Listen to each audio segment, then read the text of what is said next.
If you're a teacher, this is your sign to create an escape room. Yes, a literal escape room for your students. Hi, my name is Jillian. I have recently graduated with my degree in music education, and this past spring semester, I was student teaching.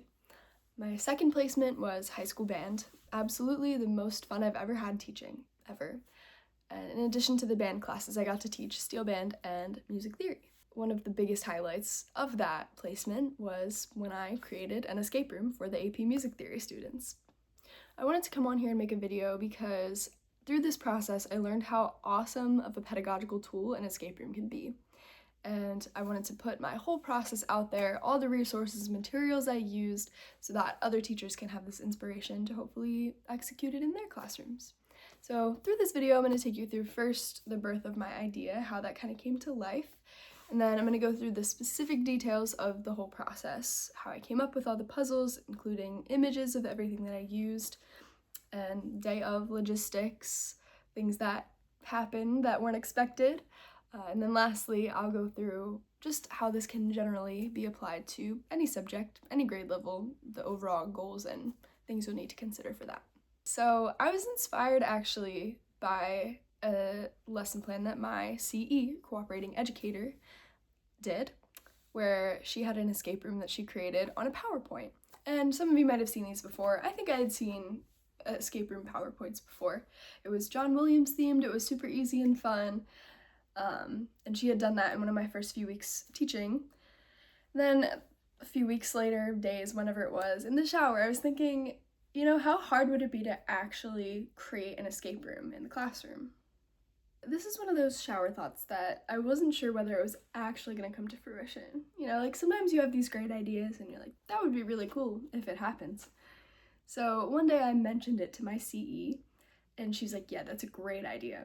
Because for context, the AP Music Theory kids had their exam coming up, and then there was one class period where they needed something to do. It would have been their last class because they were about to graduate. And I was like, wouldn't it be so fun if we did an escape room during this class, their last class after the exam, as a fun activity? And of course, she thought it was a great idea, and then what really sealed the deal was she mentioned it to another teacher, so I was like, all right, now I really have to do this. So at that point, I had about 2 weeks until this class, and I started asking my CE about materials. Luckily, she ended up having a lockbox with a combination, a lockbox with a key, and also a combination lock with a 4-digit combo. So that was really helpful. The other materials that I used for this were mostly objects lying around the band room. So I used some trumpet mutes, some music stands, some school-owned small instruments, and then most of it was stuff that I just printed out, materials that I created or had AI help me create and just printed out. So the only other things I used were my personal devices, which were my laptop and my iPad. So once I had a solid foundation for my idea and knew that there were some lockbox and lock materials that I could use, I did what any person with an idea would do. Go to Google Docs, of course. I started putting all my ideas down into a Google Doc. I started trying to come up with puzzle ideas, and I organized it as I went. And I will say I used a little bit of AI to help me come up with some ideas for puzzles. I used Copilot and Gemini. It was actually really helpful, but most of the ideas were my own. The only other big consideration that I had at this step of the process was how can I differentiate the style of the puzzles as much as possible so that every type of strength that these learners have can be utilized, So making sure all the puzzles were different in some way. Once I had a few puzzles jotted down in my Google Doc, I started to think about how I could go about connecting them. I knew that the one approach you could take was a linear approach where, one puzzle connects to the next puzzle, which connects to the next puzzle, etc. But I figured in a classroom setting, it might be best to, yes, use some of that, but also have some puzzles that can be solved at any point by anyone. I just thought that was the most accessible approach in the classroom. Again, once I had some puzzles jotted down, maybe like 3 or 4, was when I started to think about all this, and I picked one that I wanted to be the final puzzle, and from there I just worked backwards. So at this point you're probably wondering, okay, but what were the puzzles? So the last one ended up being the first one I created, and I got the idea just from where my desk was positioned in the room. From the first time I thought about, okay, what am I gonna do in this escape room, I just started looking around the room to see what I could use. And right behind my desk was a shelf with some instrument accessories like valve oil, trumpet mutes, mouthpiece puller, etc. I was like, I could definitely use these trumpet mutes as little pieces of the puzzle. And I ended up using intervals. So on the bottom of the mute, the flat part, I taped a little music notation with an interval on it. And if you know music, you get it. That interval corresponds to a number, which then forms a code. Students would find each of the 3 trumpet mutes by solving other puzzles throughout the escape room. Once they had all 3, this chronological display of famous trumpet players would give them the order of the interval numbers, which would then form a code. Correctly inputting the code would lead students to this senior collage, and behind it was the key which would go to the lockbox that would solve the escape room. That was the first puzzle I came up with and the very final puzzle in the escape room. And the puzzle that led them to the final trumpet mute was a cadence puzzle. And I don't want to spend too much time in this video going over all the musical terms because that probably doesn't matter to most people. And AI did help me come up with this cadence puzzle idea, but I did all the work. I composed a short piano etude, just 1 page, 16 bars, super easy, not very good, but musically correct, which revealed some cadences at the end of each line, and those cadences corresponded to a number in a musical terminology index, which I had AI create, just a sheet of paper with a long list of musical terms, some other cadences that were not just the types that I used in the etude, like a Phrygian half cadence and illusion cadence to throw them off, of course. And those little terms each had a page number, obviously just like an index, so that would create another code. The rest of the puzzles connected to those final 2, but they didn't have to be solved in any particular order. One of those puzzles was a listening puzzle, because of course a music escape room needs actual music. So I was thinking, how can I make listening into a number connection that can form a code? Well, many options, but the first one I thought of, meter time signature. So I picked 4 very famous pieces with different time signatures and put them in a PowerPoint image on my iPad that students could click on like the sound button for each one and it would play. And those 4 excerpts that I used were for 4/4, Dvorak 9, movement 4, classic. I also used Mars for 5/4 from the planets. For 6, I used movement 1 of Scheherazade. And then for 7, I used Firebird.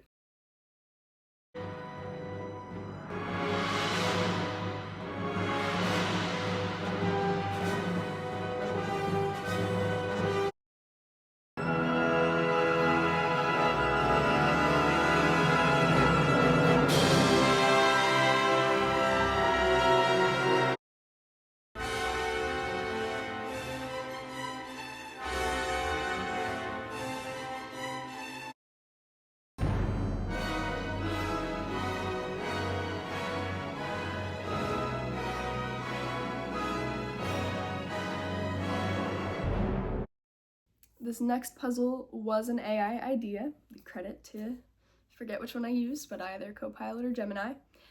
This involved using 3 small school-owned instruments. I used 2 clarinets and a flute, and some printouts of chords of various tonalities. So major, minor, diminished, augmented, whatever. I used major, minor, and diminished.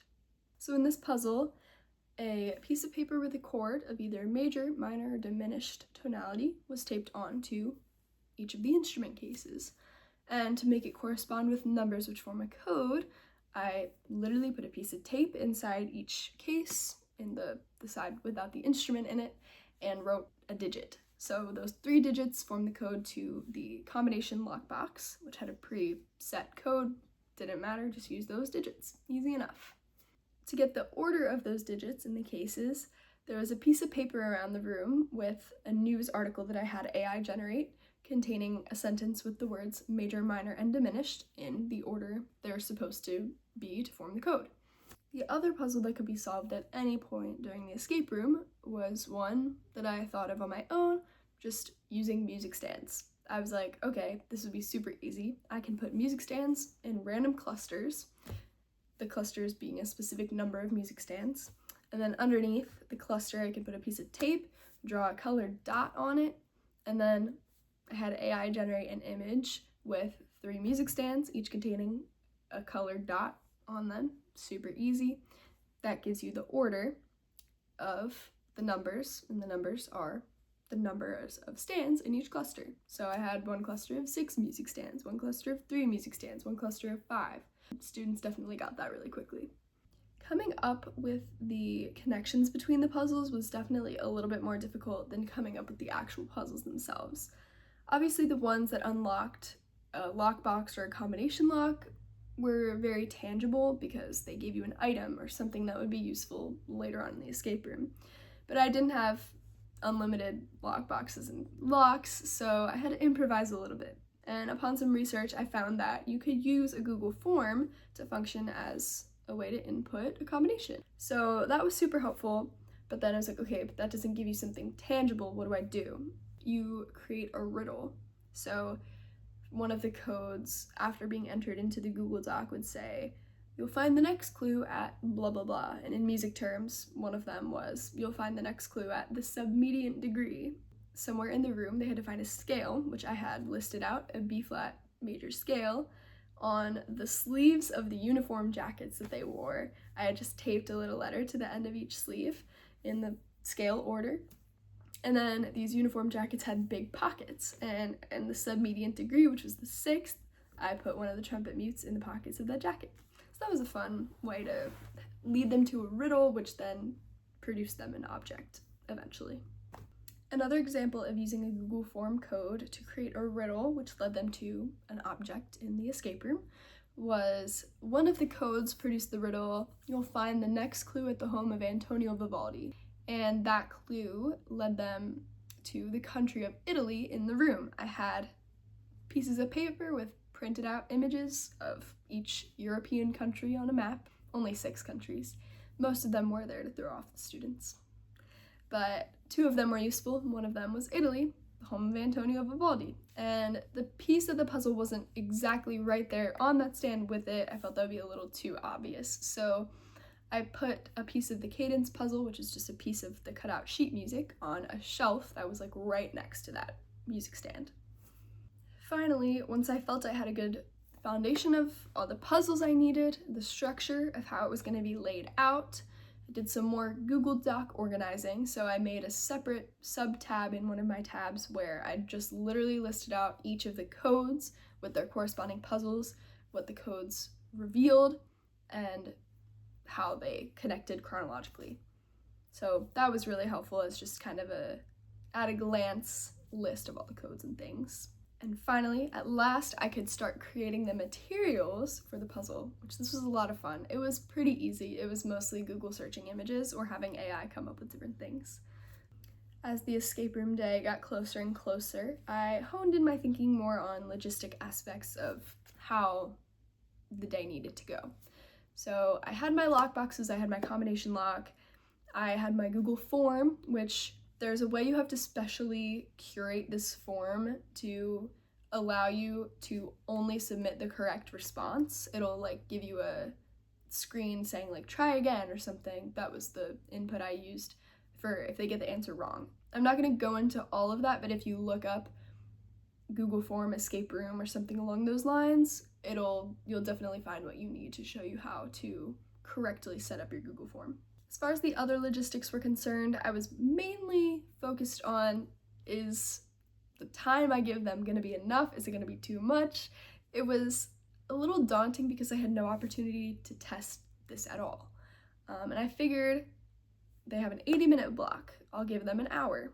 Should be fine. It might be too much. It might be not enough. It ended up being perfect. It was an educated guess. I knew the stakes of the puzzles that I had put them through in this escape room.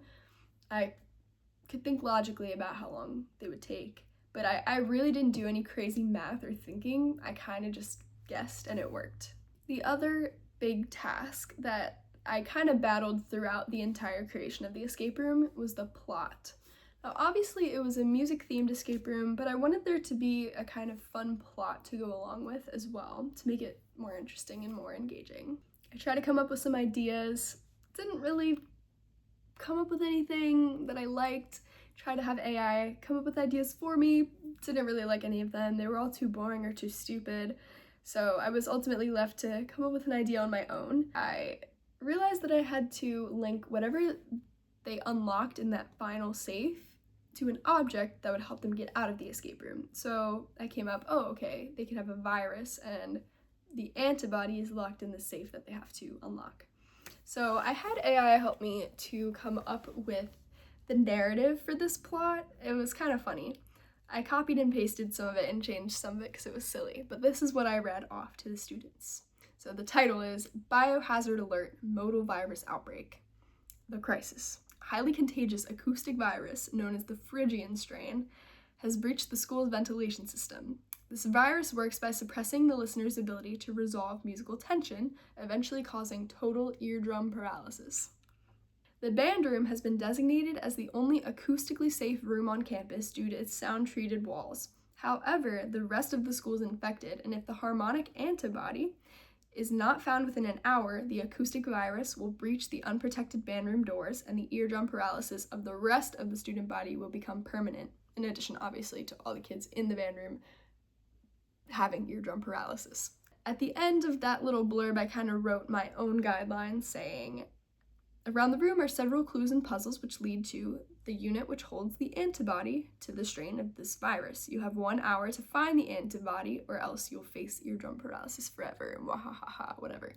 Or my guidelines, you may use the whiteboard to write anything down that you may need throughout the process. I'll be in the office. You can ask for hints and I'll be able to see you and hear you via a Zoom call set up between my phone and computer. Then, due to limited combination lockboxes, my computer will serve as a place to enter codes that you find. Once the correct code is entered, the screen will either move on to another code entry or it may give you a clue to a different puzzle. So the Zoom thing that I just hinted at, basically I did exactly what I said to the students. I set up my phone and my computer on a Zoom call, ended up using my CE's computer because mine was occupied. And then that Zoom call allowed me and her to be out of the room while they solved the puzzle because there was a little office connected to the band room that was literally so close that, we felt comfortable being out of the room that close by. And my phone was set up in the room so that when students wanted to ask for hints, they could just come up and be like, hey, we need a clue. And I would give them a clue. So it was super fun. I also used that because I was able to record the Zoom meeting, and I figured someday I might want to watch that back again because it was really funny. So now at that point, that's pretty much the entire idea process in preparation to the day of the escape room. We had the puzzles, we had what the puzzles give you, we had the connections between the puzzles, we had all the materials ready, printed out, cut out, and I had the plot. So we're ready for escape room day. Fast forward to escape room day. I was so excited for this, had been looking forward to it all week. Luckily, my schedule worked out nicely for the setup of this room during the day. So the school I was at had a 4-block schedule of 80-minute blocks with a 30-minute activity period in between blocks 2 and 3, so halfway through the day. And luckily, this AP theory class was in block 3, so I had the activity period right beforehand to set everything up. Now, that 30 minutes was great, but it definitely took me a little bit longer than I thought it would to set everything up. So it was a little tricky, but since their class was 80 minutes and the room was only going to take 60, I had some wiggle room too of, having them wait outside while I finished up a few odds and ends. For teachers potentially trying to replicate this idea, setting up if you don't have a planning period right before your class might be one of your biggest challenges. But that being said, it really is different for each teacher, each classroom, and subject. In a band room, which was a big room with a lot of junk, I say that endearingly, we need all the junk, it was a lot to work with, and I think that's why it took me a little longer than I expected. But in a normal size classroom with not as many things, it might not be so bad, especially if you're not moving any of the desks around. But again, you could move the desks around if you have the time. That might take a little longer, but you do you. That's the fun part about this. You can do it exactly the way you want. There were several things throughout the escape room once it was actually being executed that I didn't expect to happen. The first one was a total mess up on my part. I totally forgot to put something out. Luckily, I realized it right away within the first minute or two of them being in the room. It was the instrument cases with the cords on them. They were by my desk in the room, but that was in an area where I told them they wouldn't really find anything. It's my teacher's desk was off limits and my desk wasn't off limits, but I told them, this corner of the room, you won't really find anything. So I had to, when I realized I messed up, okay, everybody close your eyes, I forgot something. They closed their eyes and I ran frantically around the room, putting the cases in random spots. And then I was like, all right, resume. It didn't really take any time, so I didn't think to take the time out of the time that they were taking as they were timed to do this escape room, but it was fine. It was a little blip on my end, but it didn't really affect their experience at all, which, thank goodness. Another thing that I didn't really expect was the discovery aspect of the escape room. Now, I'd watched, as I mentioned before, some YouTube videos about designing escape rooms before designing mine, and one of the biggest takeaways I got was the importance of discovery, meaning just finding things, whether that be finding things out in the open or finding things as a result of solving a puzzle. And some of my things that were out in the classroom were meant to be part of puzzles, but students really went and just looked for stuff. So they ended up finding, I think, 2 of the pieces of the cadence puzzle without the clues that they're supposed to go with. The Antonio Vivaldi Italy clue, they came in the room and they moved all of the little countries on the stands. So there was one behind Germany and there was one behind Italy. Well, not behind, but next to Italy. So they found it right away. The Germany one, there was an AI image of a case file about Bach, who obviously one of the most famous composers of all time, is from Germany. Everybody knows that. So that was just the one-off clue leading them to Germany, but they didn't even need it because they found the thing behind Germany, so it worked out. Yeah, didn't really expect them to find everything like that right away, but that's part of the escape room. So if I were to do this differently, I would maybe tape the countries a little bit more securely onto the music stand. I didn't tape them at all, I just sat them there.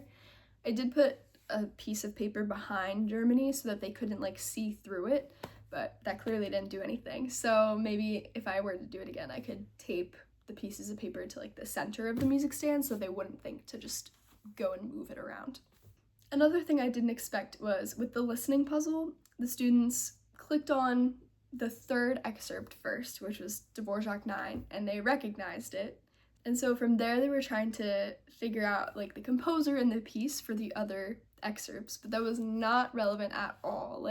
They're not required to learn specific music in their theory class or any music classes they took, so of course I wouldn't expect them to know the composer and the piece.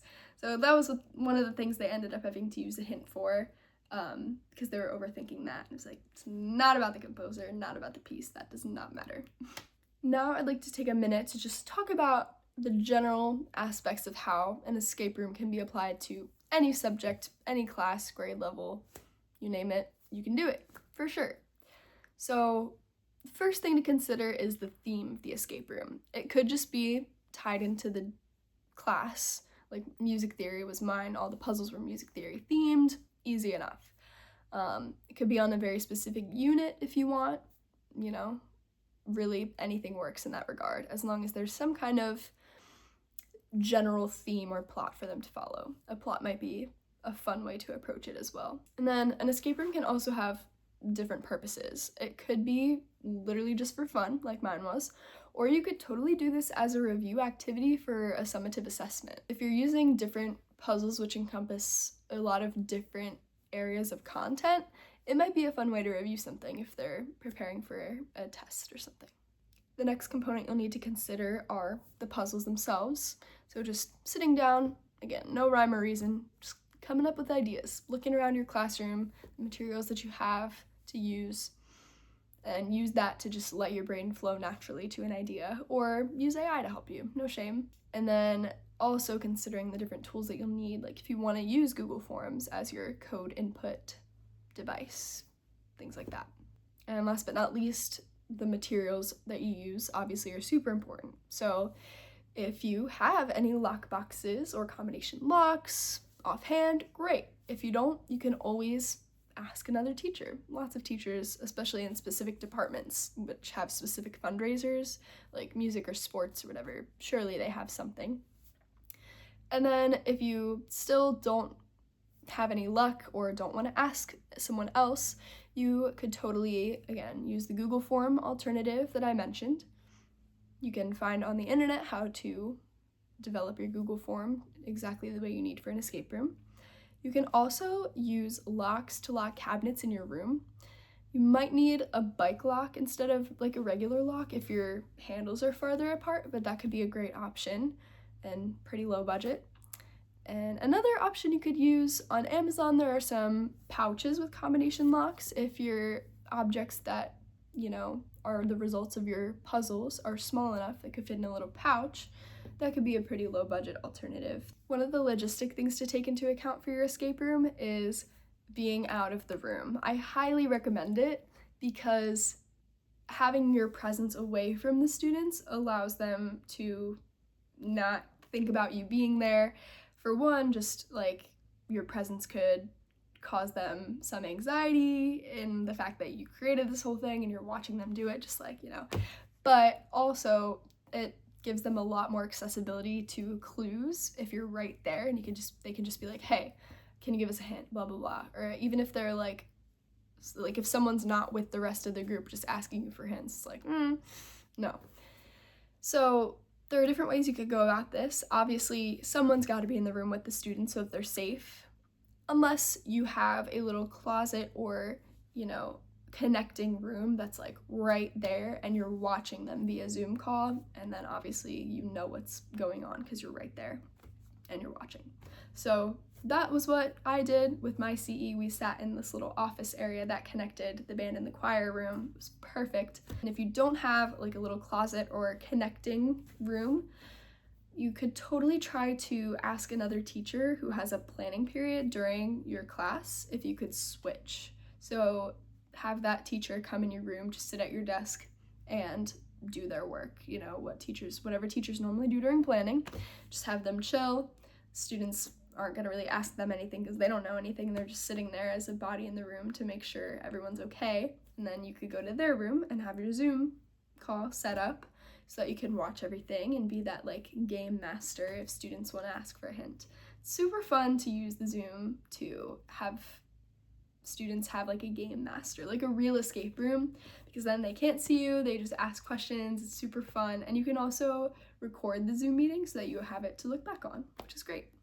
Overall, I found this escape room in the classroom to be super fun and super accessible because you're using different types of puzzles which engage different types of learners, and it allows students to work together. And doing the escape room required more thinking time than anything else, like money or resources. So you're really not putting that much money, if any, into it. And it really didn't take me as much time to come up with everything as I thought it would. It was not that hard, so I strongly encourage teachers to try this.